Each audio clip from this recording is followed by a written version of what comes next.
গল্পের নাম চিত্তবিদ্ধ প্রেমতত্ত্ব। লেখিকা এমিনেহা নয়াদে। পর্ব ২১। হাতের মুঠোয় অরার নরম কবজিটা শক্ত করে ধরে হনহন করে করিডোর পেরিয়ে নিজের ঘরের ভেতরে চলে এলো হিত্তিক। দরজাটা এক নিমিষেই বন্ধ করে সে লক করে দিল।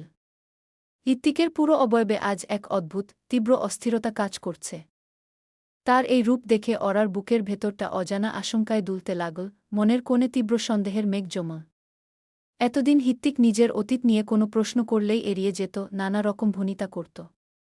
কিন্তু আজ তার চোখের চাউনি বলে দিচ্ছে সে আর কোনো লুকোচুরি করবে না। হিত্তিক অরাকে ধরে বিছানার উপর এনে নিজের মুখোমুখি বসাল। তারপর নিজে তার একদম সামনে দাঁড়িয়ে পকেট থেকে হাত বের করল। তার দুই রঙের চোখের মণি দুটো তখন এক গভীর রহস্যের অতলান্তিক।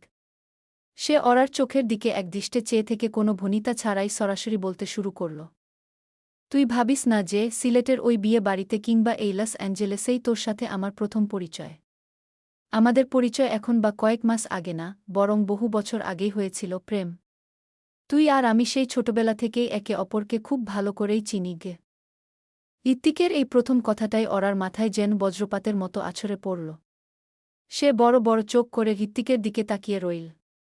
হিত্তিক থামল না, সে অরার আরও কাছাকাছি এসে ঝুঁকে দাঁড়িয়ে তার চিবুকটা আলতো করে ছুঁয়ে বলল, তুই সবসময় জানতে চাস না আমি তোকে কেন প্রেম বলে ডাকি, যেখানে পুরো দুনিয়া তোকে অরোরা বলে চেনে? যদি বলি তোর আসল নামই প্রেম, তখন কি বলবি তুই? এই প্রশ্ন আর কথাগুলো শুনে অরা প্রচণ্ড অবাক হল। তার পুরো শরীর বিস্ময়ে স্তব্ধ হয়ে গেল। সে কোনোমতে ঠোঁট জোড়া ফাঁক করে কিছু বলতে চাইল, কিন্তু তার আগেই ঋত্বিক আরও গভীর নিরেট কণ্ঠে বলতে থাকল, তোর পরিচয় দুটো, একটা অরোরা উইন্টার্স, কিন্তু আসল নাম প্রেম ওয়াসিম। তুই ওয়াসিম বাড়ির মেয়ে খে। ঋত্বিকের মুখ থেকে ওয়াসিম পদবিটা শুনে অরা কিছুটা অবাক হলেও অবচেতন মনে পুরোপুরি চমকে গেল না। কারণ সে নিজেও জানত যে তার বাবার নাম ছিল পারিজ ওয়াসিম। কিন্তু তার বাবা আসলে কেমন মানুষ ছিলেন, কি করতেন, সে সম্পর্কে সে খুব ভালো করে কিছুই জানে না। কিংবা কখনো সেভাবে জানার সুযোগও হয়নি। কারণ তার মা অ্যানা উইন্টার্স কখনোই তাকে তার বাবার ব্যাপারে কিছু বলেননি, আবার অজানা এক কারণে বলতেও চায়নি। যার কারণে অরারও সুযোগ হয়নি খুব ছোটবেলায় হারিয়ে ফেলা বাবার সম্পর্কে বেশি কিছু জানার। অ্যানা কেবল তাকে এতটুকুই চিনিয়েছেন যে সে অ্যানা উইন্টার্সের মেয়ে অরোরা উইন্টার্স, যে টুকটাক গান হওয়ার পর থেকেই সিলেটের এক বিশাল ও চাবাগানে ঘেরা রহস্যময় বাড়ি প্রেম মঞ্জিলে কোনো পরিবার ছাড়াই একা একা বড় হয়েছে। কিন্তু এখন হিত্তিকের এই কথাগুলো শুনে অরার মনে হতে লাগল এখানে অনেক বর্ষর কোনো ঘটনা আছে যা তার সম্পূর্ণ অজানা। এর মাঝে হঠাৎ করেই অরার মগজে বিদ্যুৎ খেলে গেল। তার দুটো পরিচয়ের মাঝে একটা নাম যদি সত্যিই প্রেম হয়, তবে নিশ্চয়ই সেই প্রেম মঞ্জিল নামক বাড়িটার সাথেও তার একটা গভীর কানেকশন আছে। অবশ্য গভীর কানেকশন বলতে কি বোঝায়? প্রেম মঞ্জিল যে তার মায়ের নামে এটা তো সে আগে থেকেই জানে। কিন্তু ঋত্বিকের কথায় তো তার ভিন্ন কিছু মনে হচ্ছে। সমস্ত হিসেব যেন একসাথে জট পাকিয়ে গেল। অরা ভীষণ অপ্রস্তুত হয়ে কাঁপানো গলায় হিত্তিককে প্রশ্ন করতে গেল, হিত্ত, এগুলো আপনি কি বলছেন?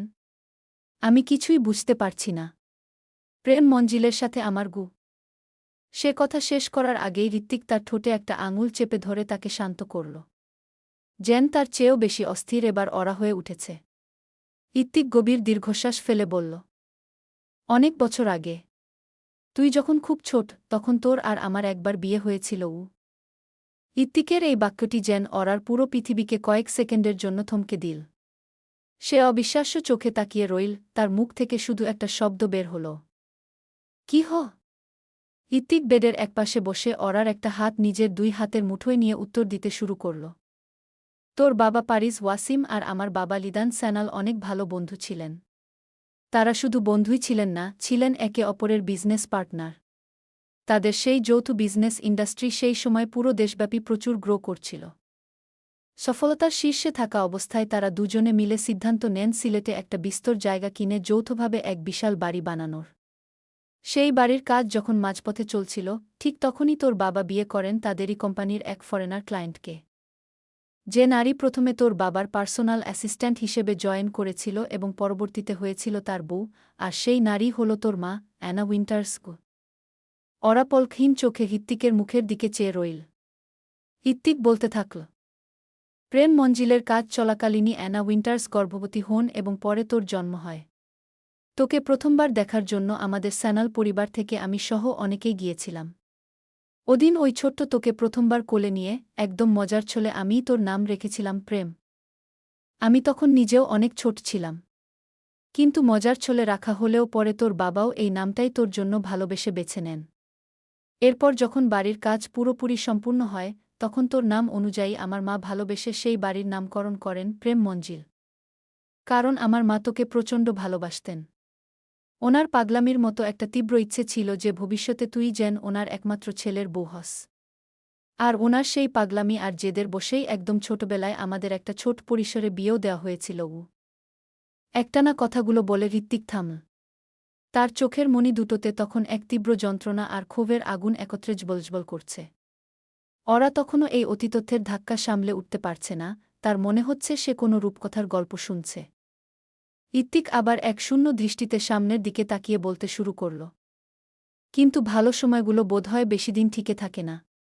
প্রেম মঞ্জিল সম্পূর্ণ হওয়ার বছর কয়েক পর হঠাৎ একদিন এক অপ্রত্যাশিত, ভয়ঙ্কর রোড অ্যাক্সিডেন্ট হয়। সেই অভিশপ্ত কার অ্যাক্সিডেন্টে আমার বাবা মায়ের সাথে তুই আর তোর বাবাও ছিল। আর সেই একটা মাত্র অ্যাক্সিডেন্ট আমাদের পুরো জীবনটাকে ধ্বংস করে দিল। ওই স্পটেই তোর বাবার সাথে সাথে আমার মাও এই পৃথিবী ছেড়ে চিরতরে চলে গেলেন। আমার বাবা বেঁচে ফিরলেও সম্পূর্ণ প্যারালাইজড হয়ে গেলেন। আর তুই ঋত্বিক অরার দিকে তাকাল, তার চোখ দুটো রক্তিম হয়ে উঠেছে। সে বিস্ময়ে স্তব্ধ। অরার কপালের একপাশে আলতোভাবে হাত বুলিয়ে দিতে দিতে বলল, তোর মাথায় একটা গভীর চোট লেগেছিল প্রেম, যার ফলে তুই টানা কয়েকটা বছর একনাগারে স্পেশাল মেডিকেল ট্রিটমেন্টে ছিলি।